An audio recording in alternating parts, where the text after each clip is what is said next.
अच्छा, भोजपुरिया बाबू के पीछे क्या कहानी है भाई? इनका नाम भोजपुरिया बाबू और आपका भोजपुरिया रानी, ये क्या क्या कहानी है? जिनका सोच जहाँ तक होता है वो उतना ही सोचते हैं। कपल में बनाने लगे तो एक जोड़ी का नाम जो होता है ना, वो भी दर्शकों को अच्छा लगता है। बोलते हैं ये अश्लील गाना गा दिया, वो अश्लील गाना गा दिया, बढ़ावा तो पब्लिक देती है। आप पसंद करते हो तभी तो सिंगर गाने पे मजबूर होते हैं। फैमिली से ज़्यादा अगर गांव समाज के लोग को प्रॉब्लम होती है, जिम्मेवार है, दोनों जिम्मेवार है, आधा आधा तो दोनों से बड़ा जिम्मेवार तो मीडिया वाला है। इन सबको दरकिनार करते हुए भागलपुर की एक बेटी पीहू बाबू, जो कि पीहू बाबू और भोजपुरिया रानी, इनका हमने यहाँ पे फोकस करिए।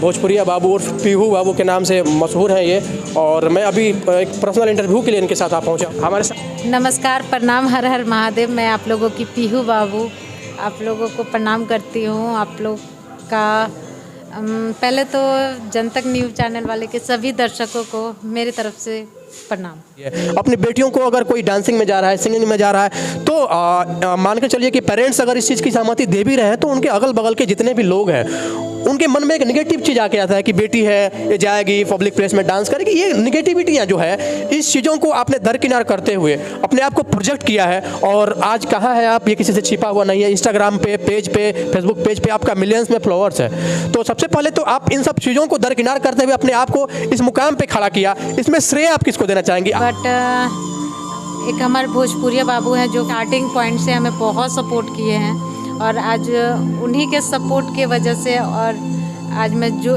यहाँ पे हूँ, बस इसी उन्हीं के वजह से। तो मैं उनको भी मिलवाऊंगा दर्शकों से, वो भी हमारे साथ अभी हैं। तो मैं ये जानना चाहूँगा कि चलिए ठीक है, आम जनमानस की ओर से आपको तमाम तरह की आलोचनाएं सुनने को मिली कि क्यों स्ट्रगल कर रही है, क्यों जाके पब्लिक प्लेस में डांस कर रही है, जो आमतौर पे सुनने को मिलता है। उन सब चीज़ों को आपने फेस किया और आज आप आगे यहाँ आके खड़ी हैं। तो पेरेंट्स की ओर से, जो आपके फैमिली के पेरेंट्स होते हैं, माँ बाप का एक योगदान होता है बच्चों को आगे लेके जाने में, तो उन ओर से जैसा कि आमतौर पर होता है कि नहीं, इन सब चीज़ों के लेके उनके भी मन में रहती कि नहीं, हमारी बेटी है, बेटा है तो चलो कोई बात नहीं, बेटी है तो क्यों जाएगी इस प्रोफेशन में। तो आपको भी इन समस्याओं से गुजरना पड़ा, पेरेंट्स की ओर से क्या फीडबैक रहा वो मैं स्टार्टिंग पॉइंट में होता था, मतलब बहुत लोग बोलते थे, मम्मी पापा को बहुत लोग बोलते थे कि आपकी बेटी ऐसे बाहर नाचती है, ये करती है, वो करती है, वीडियोज बनाती है लड़का के साथ, ऐसे वैसे पूरा करके, ऐसा बहुत सुनने को मिला। पापा मम्मी बहुत बोले। फिर उसके बाद स्टार्टिंग पॉइंट में थोड़ा सा दिक्कत हुआ, फिर मम्मी पापा को हम समझाए जो जेन्युइन है कि मेरे में टैलेंट है तो मैं कर रही हूँ। वीडियोज़ बनाना कोई गलत नहीं है। कहीं किसी, मान लीजिए आज हम जॉब भी करते तो किसी के अंडर काम करते, ठीक है, ये मेरे मन का है, जब भी मुझे करना होता है तो मैं करती हूँ, नहीं करना होता है नहीं करती हूँ, और कोई हमारे हिसाब से कोई गलत नहीं है, ठीक है। यदि आपको जिस दिन मेरे पे डाउट होगा या कुछ भी फॉल्ट लगेगा, आप जिस दिन उस दिन मुझे मना कर दोगे ना, तो मैं रुक जाऊंगी। नहीं, बात डाउट का नहीं है। सबसे बड़ा दिक्कत ये होता है कि आजकल अपने बिहार यूपी में एक गलत धारणाएं बनी हुई है, खास करके एक नेगेटिव मानसिकता के लोग हर जगह पे होते हैं, नेगेटिव और पॉजिटिव। कुछ लोग अगर आपकी प्रशंसा कर रहे होंगे तो कुछ लोग दूसरे दृष्टि से देख रहे होंगे कि ये क्या कर रही है। इस नेगेटिव मानसिकता के लोग हैं, उनको आप क्या बताना चाहेंगे? उनको मैं कुछ नहीं बताऊंगी, क्योंकि जिनका सोच जहाँ तक होता है वो उतना ही सोचते हैं। इससे ज़्यादा मैं कुछ नहीं कहूँगी। बाकी आप लोग गलत भी सोचते हो, फिर भी आप लोग मुझे सपोर्ट करते हो, उसके लिए थैंक यू सो मच। तो अच्छा, अब आते हैं आपके जर्नी की शुरुआत। सडनली आपका जर्नी का शुरुआत तो ऐसे हुआ नहीं होगा, हर जर्नी के पीछे कोई ना कोई कहानी जुड़ी होती है, सबके पीछे, चाहे वो बड़े बड़े आर्टिस्ट हैं, उनकी भी कहानी होती है। हमारे मन में ऐसा कुछ था नहीं। पहले मैं अभी भी पढ़ाई कर रही हूँ और पहले भी पढ़ाई करती थी। अच्छा, पढ़ाई की जब बात आ गई है तो आप कहाँ पढ़ाई कर रही हैं अभी? अभी तो ऐसे मेरा ग्रेजुएशन कंप्लीट हो गया, कंपटीशन का तैयारी चल रहा है। अच्छा, ग्रेजुएशन आपने कंप्लीट कर लिया। कौन सा ऑनर्स था? History honours. यूनिवर्सिटी कौन सा? भागलपुर। हाँ। अच्छा, तिलकामांझी। कॉलेज था कहलगांव। अच्छा, एसएसबी कॉलेज की स्टूडेंट हैं। मैं पढ़ाई भी करती थी और साथ में पहले चाइना ऐप्स था, लाइक की भीमेट तो जानते होंगे, उस पर मैं ऐसे घर में शौक होता है ना तो सॉन्ग बजा के ऐसे मैं वीडियोज़ बना लेती थी, वीडियोज़ बनाती थी। कुछ निकल 2000-3000 व्यूज जाते थे स्टार्टिंग पॉइंट पे। कब की बात है ये? ईयर कौन सा रहा होगा? 2018 या 19, हाँ 2018 समथिंग। तो ऐसी वीडियोज़ बनाती थी। तो एक दिन भोजपुरिया बाबू हैं जो कि भागलपुर से ही हैं, वो मुझे मैसेज किए। उनसे भी मैं मिलवाऊंगा अभी। हाँ। वो भी अब यहीं हैं।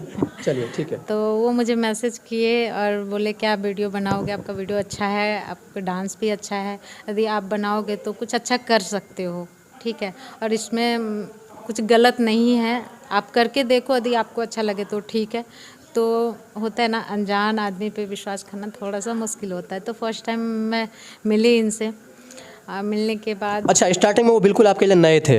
हाँ, स्टार्टिंग में अब आज मैं पहली बार आपसे मिली हूँ तो अभी मेरे लिए नए ही हो। तो जब फर्स्ट टाइम मैं मिली तो नहीं, फिर अब मैं मिलूंगा बार बार, ऐसा कुछ नहीं है। हाँ ठीक है।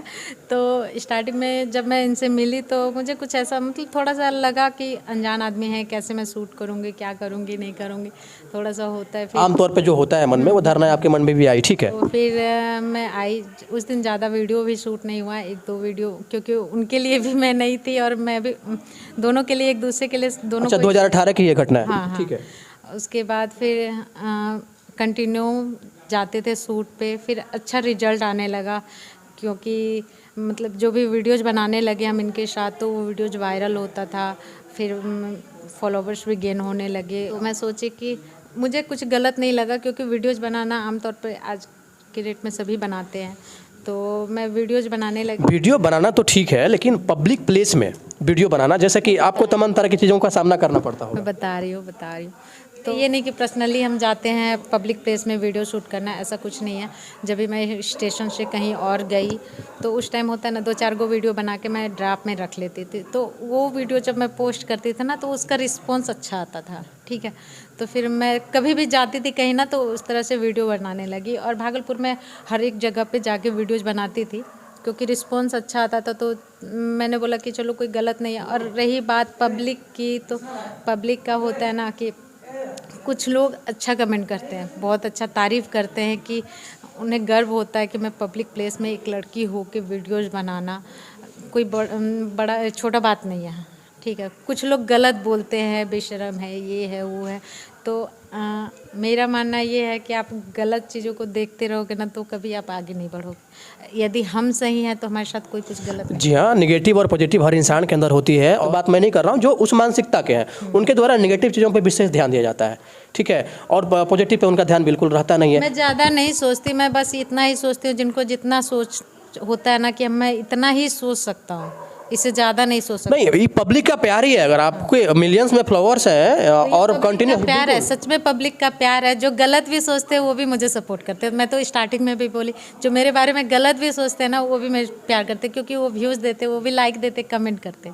हमारे लिए तो वो भी भगवान है, पब्लिक हमारी भगवान है बस। और आपने भोजपुरी, अक्सर हम देखते हैं कि जो आपका रील्स होता है मैक्सिमम मुझे लग रहा है कि 95% सारा का सारा भोजपुरी में ही है। तो कुछ अलग हट के भी आपने ट्राई नहीं किया, जैसे कि बॉलीवुड के भी सॉन्ग होते हैं, उन सॉन्ग पे भी एक्ट करूं या ऐसे गाने को भी प्रोजेक्ट करूं? क्योंकि आपको अगर काम करना है तो सिर्फ और सिर्फ बिहार यूपी में सिमट के नहीं रहना है, हमें आगे जाना है, तो हमें उस टाइप का एक प्लेटफॉर्म बनाना है। उस प्लेटफॉर्म पर काम करने का आपने नहीं सोचा? हाँ, सोची हूँ, वैसा आएगा, मौका मिलेगा तो ज़रूर करेंगे। फ़िलहाल तो भोजपुरी मुझे अच्छा लगता है, ठीक है। भोजपुरी सॉन्ग, भोजपुरी, क्योंकि मेरा लैंग्वेज भी भोजपुरी है, इसलिए मुझे ज़्यादा अच्छा लगता है, इसलिए मैं उसी पे बनाती हूँ। फ़िलहाल आगे यदि मौका मिलेगा तो होता है ना कि आप कुछ भी सीख के नहीं आता इंसान, हो जाता है, होता है ना, बस वही बात है। तो अभी एक्ट के अलावा और भी कोई प्रोजेक्ट आपके पास हो, जो कि सिंगिंग वगैरह करती हैं क्या? गाने वगैरह भी आते हैं? और भी इसके अलावा भी कुछ और आपके अंदर वो आर्ट जिसको कि आप पब्लिक के सामने आने वाले समय में रखेंगे और पब्लिक उन चीज़ों से अनजान हो? नहीं, अभी तो कुछ ऐसा फ़िलहाल नहीं है। कोई एक्ट वगैरह किसी अच्छे हीरो के साथ काम करना भोजपुरी के, ऐसा कुछ मन में तमन्ना रहता है क्या? मन में तो बहुत है, लेकिन मौका मिलेगा तो ज़रूर करेंगे। और ये अभी पब्लिक नहीं करेंगे, बट हाँ, कोई बड़े सिंगर का आएगा तो ज़रूर करेंगे। अच्छा, इसके बाद वहाँ से आपकी जर्नी की शुरुआत हुई और कुछ लोग तमाम तरह की बातें आपके बारे में, हालांकि बहुत सारा न्यूज़ भी वायरल हुआ था, मैं उन सब चीज़ों की चर्चा नहीं करूँगा, क्योंकि और आपने ये दिखाया है कि एक ज़मीन से अगर किसी का लगाव रहता है ना, तो ज़मीन से ऊपर हम कैसे उठ सकते हैं, उन चीज़ों को कैसे प्रोजेक्ट कर सकते हैं। और आपसे वैसे गर्ल्स को सीखने की ज़रूरत है जो जिनके मन में कहीं से ना कहीं से ये भरा हुआ है कि हम अपने कला को कैसे निकालें, सिर्फ और सिर्फ उनका डांसिंग एक रूम और कमरे तक ही सीमित रह जाता है। तो जाहिर सी बात है कि जब आप पब्लिक के पास तभी जाएंगे जब आप पब्लिक प्लेस में जाएंगे, और पब्लिक प्लेस में जाकर अगर आप वीडियो बनाती हैं तो आपके सेल्फ कॉन्फिडेंस बाहर निकलता है, वो कॉन्फिडेंस ही आपको कहीं आगे लेके चलता है। करोगे नहीं तब तक कुछ नहीं होने वाला, आप करोगे तभी तो आपको लगेगा कि हाँ मैं कर पाऊंगी। अभी आप पढ़ाई कर रहे हो, ठीक है, आगे आप पढ़ना चाहोगे तभी तो पढ़ पाओगे, आगे बढ़ोगे तभी तो आप पीछे नहीं, मेरे से नहीं होगा, आप मैट्रिक कर लिया, अब इंटर में आईएससी करना है, क्या करूँ नहीं करूँ, क्या करूँ नहीं करूँ। अब घर में बैठे रहोगे, गांव की बात कर रही हूँ, गांव में होता है क्या है कि बेटियों को बाहर नहीं भेजा जाता है, ठीक है। तो अब हम लोग बाहर आके पढ़े, हम लोग भी घर से बाहर ही आके पढ़े हैं, तो बाहर पढ़े तभी तो अब हम पढ़ना ही नहीं, फैमिली तो चाहेंगे कि मेरी बेटी घर में ही रहे, ठीक है। यदि आप नहीं थोड़ा सा भी आप अपने तरफ से लगाओगे तभी तो फैमिली भी चीज़ों को लेके आपको आगे बढ़ना पड़ेगा, पॉजिटिव चीज़ों को पकड़ना पड़ेगा और निरंतर प्रयास करना पड़ेगा आगे बढ़ने के लिए। अश्लीलता को लेके आपको मैं थोड़ा सा उस ट्रैक पे ले जाऊंगा, क्योंकि अश्लीलता के बिना अभी का इंटरव्यू अधूरा होगा। क्योंकि मैं अश्लीलता की बात इसलिए करना चाह रहा हूँ क्योंकि अश्लील चीज़ों को लेकर जिस तरह से लोगों के सामने प्रोजेक्ट किया जा रहा है उसका एक गलत प्रभाव पड़ रहा है। तो क्योंकि एक सामूहिक प्रयास करना पड़ेगा, पब्लिक और जो भी एक्टर हैं, जो भी एक्टर्स हैं, सबको एक सामूहिक प्रयास करना पड़ेगा इन चीज़ों से हटने के लिए। तो आपका भी ये प्रयास रहता है क्या कि नहीं हम भी कोशिश करेंगे कि दिग्गज कलाकार पवन सिंह, खेसारी लाल यादव, ये लोग बोलते हैं कि नहीं भोजपुरी के आदर्श हैं भिखारी ठाकुर, मैं उनके ही पचिन्हों पे चलने का काम करता हूँ, भोजपुरी हमारी माँ है, और ऐसे ही कलाकारों के द्वारा वैसे गानों को प्रोजेक्ट कर दिया जाता है। तो अगर वैसे गाने को प्रोजेक्ट किया गया है, आप या फिर कोई भी, मैं आप गाने पे अपना आके एक्ट कर देती हैं, तो पहला जिम्मेवार तो वो गायक है ना, जो उन्होंने वो गाया ना गाया, पहला जिम्मेवार वो राइटर है जिसने लिखा, ठीक है। उसके बाद अब उनको जब समझ में नहीं आ रहा कि मैं क्या लिखा हूँ, और सिंगर तो वो जो लिखे वो गाए, वो तो हर कोई चाहता है कि फेमस हो। और पहले